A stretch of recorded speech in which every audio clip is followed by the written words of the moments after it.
ഒറ്റയായി പോയി. ഏകാന്തത ഇന്ന് നമ്മളെയൊക്കെ കാത്തിരിപ്പുണ്ട് കേട്ടോ.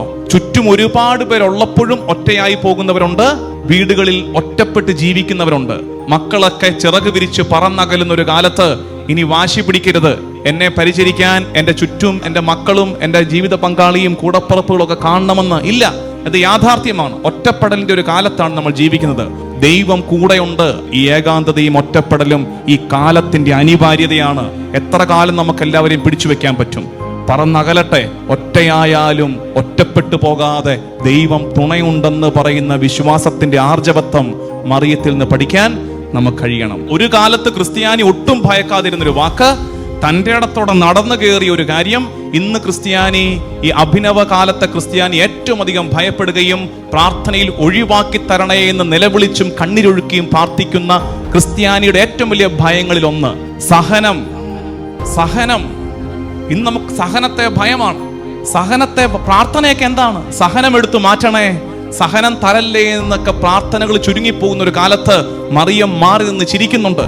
ഹൃദയത്തിലൂടെ വാള് തുറച്ചു കയറുന്ന അനുഭവം ഉണ്ടായിട്ടും ഉലഞ്ഞു പോകാതെ ഉടഞ്ഞു പോകാതെ കാൽവരിയുടെ ചുവട്ടിൽ നിന്നവള് പറയുന്നു, സഹനം നമ്മുടെ ജീവിതത്തിന്റെ അനിവാര്യതയാണ്. പ്രിയമുള്ളവരെ, അതിനെ ഭയപ്പെടരുത്. കുരിശെടുത്തന്റെ പിന്നാലെ വരാൻ പറഞ്ഞവന്റെ അനുയായികൾ കുരിശിനെ ഭയക്കരുതെന്ന് മറിയം നമ്മളെ പഠിപ്പിക്കുന്നു. അതുകൊണ്ട് സഹനത്തിൽ ഉലഞ്ഞു പോകാതെ, സഹനം വരുമ്പോൾ പെട്ടെന്നൊരു രോഗം വരുന്നു, പെട്ടെന്നൊരു കടബാധ്യത കയറി വരുന്നു വീട്ടിലോട്ട്, പെട്ടെന്ന് വളർത്തിയ കുഞ്ഞുങ്ങൾ കൈവിരലുകൾക്കിടയിലൂടെ ചോർന്നു പോകുന്നു, ജീവിത പങ്കാളി പെട്ടെന്ന് ഒറ്റപ്പെടുത്തുന്നു, ഒരു വാക്കുകൊണ്ട് നമ്മളെ മുറിവേൽപ്പിക്കുന്നു. ഉടഞ്ഞു പോകാതെ, ഉലഞ്ഞു പോകാതെ, എല്ലാം നല്ലതായിട്ടിരിക്കുമ്പോൾ കർത്താവിനെ ഏറ്റു പറയാൻ ആർക്കും കഴിയുമല്ലോ. അത് വിജാതിയർക്ക് പോലും പറ്റുമല്ലോ. എല്ലാം തകിടം മറിയുമ്പോഴും താളം തെറ്റുമ്പോഴും അപ്പോഴും കർത്താവിൽ ഉറച്ചു നിൽക്കുവാൻ, തിരുഹിതം നിറവേറപ്പെടട്ടെ എന്ന് പറയാൻ തക്കവിധം വിശ്വാസത്തിന്റെ ആർജവത്വവും തൻ്റെ ഇടവും മറിയത്തിൽ നിന്ന് പഠിക്കണം. അതിന് കഴിയട്ടെ.